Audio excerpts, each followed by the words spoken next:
அனைவருக்கும் வணக்கம். கள்ளக்குறிச்சி மாவட்டம் சடையம்பட்டு கிராமம் இயற்கை விவசாயி பொற்செழியன். இது வந்து பார்த்திங்கன்னா ஊட்டமேற்றிய தொழு உரம் நம்ம ரெடி பண்ணுறோம்.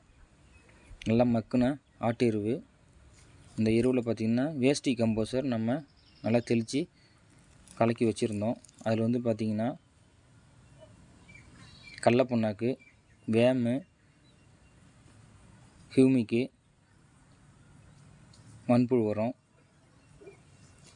சூடாமோனாஸ், ட்ரைக்கோடெர்மா விரிடி லிக்யூடாக வாங்கி அது எல்லாத்தையும் ஒன்றா தெளித்து நம்ம நல்லா கலக்கி விட்டு அதை நம்ம நெல் வயலுக்கு விசிற போகிறோம். இது வந்து பார்த்திங்கன்னா சிவன் சம்பா, கருப்பு கவுனி, வாசனை ஜீரக சம்பா, கர்னூல் சன்னம் 4 ரகம் நம்ம நடவு போட்டிருக்கோம். அதுக்கு வந்து நம்ம இந்த இயற்கை உரத்தை கொடுக்குறோம். இது கொடுக்கும்போது நல்லா பச்சை கட்டி வரும். நன்றி, வணக்கம்.